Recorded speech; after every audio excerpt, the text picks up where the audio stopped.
Further debate, I recognize the member from Lanark, Frontenac, Kingston. Thank you very much, Speaker. It's lovely to be here this morning and engage in debate on Bill 138, and to offer and to have the freedom to offer an independent perspective of Bill 138 and offer some constructive criticism.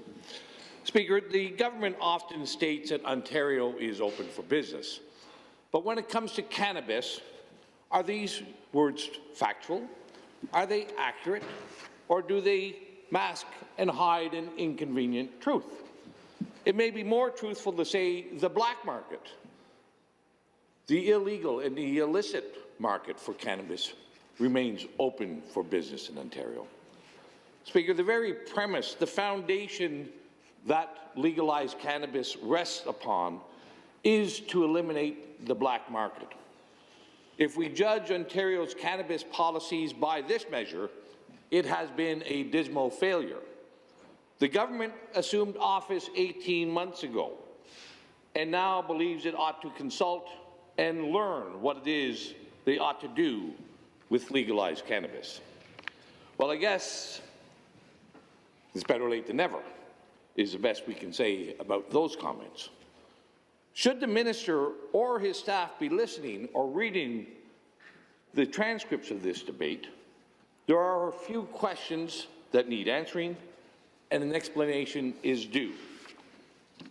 But let's lay out a few facts first for this government and this Assembly to consider. Ontario has 24 cannabis retailers opened up. Alberta, with a third of the population, has over 300. Newfoundland and Labrador, with a population half the size of Ottawa, has more stores than Ontario. Licensed cannabis producers have begun laying people off, 200 alone at the Hexo facilities in Niagara. Canopy Growth in Smith Falls lost $375 million this quarter and is curtailing its investment and expansion in Smith Falls and throughout Ontario. Ontario has lost out an estimated $500 million of economic growth, and another $75 million has been lost in provincial tax revenues. In a letter to the Premier, the cannabis industry stated, and I quote, "Unless the government facilitates the continued success of the sector by allowing an increased retail footprint, continuing these investments in Ontario is simply not sustainable." But, Speaker, the black market continues to boom in Ontario since Canada legalized cannabis, all because Ontario adopted a harebrained, bizarre lottery model to issue retail cannabis licenses, a model cooked up by 3 backroom operatives and lobbyists. I know the finance minister once headed up the Ontario Lottery and Gaming Commission, and he may have a penchant for games of chance. But really, lottery licenses for retail cannabis stores? What was this government smoking? The government can remedy this situation, Speaker. It has the statutory authority under existing legislation. Will the government utilize their licensing functions, similar to the AGCO, which successfully licenses privately owned agency stores to sell beer, wine, and spirits? Will they allow producers, licensed producers, to have a retail license? Thank you. Will they provide direct... Thank you very much. Thank you. I think it's really important when we hear the member opposite speaking about some of these numbers. You know, we have clearly shown our commitment to following through with an agenda of accountability and transparency, and that's why. Cannabis, a member from Essex. I thank you very much, Speaker. I'm pleased and honoured, as always, to rise in this chamber, especially this morning, having the chance to listen to my esteemed colleague, the member from Lanark Frontenac. It used to be Lennox and Addington. I got it close enough. You know, he's free and unchained from the burdens of partisanship, and I think you can sense the relief that he has in his debate this morning.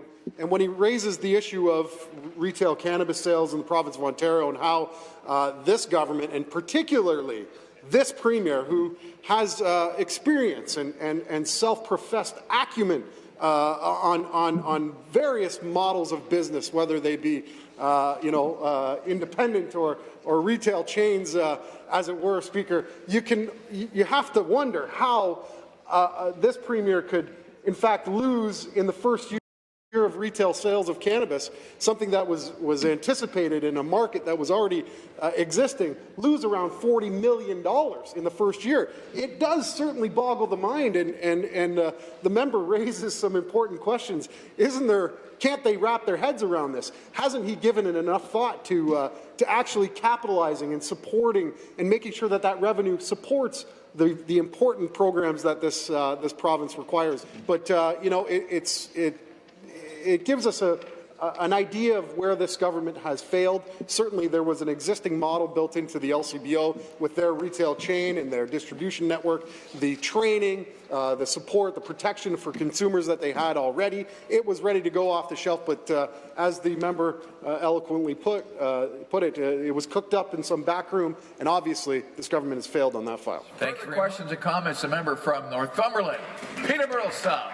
Thank you very much, Mr. Speaker. It's a great pleasure to rise to speak about the fall economic statement. I'd just like to touch on two things that have been spoken about earlier by members, but that are really important to me in rural Ontario, Northumberland, Peterborough South, the area that I represent.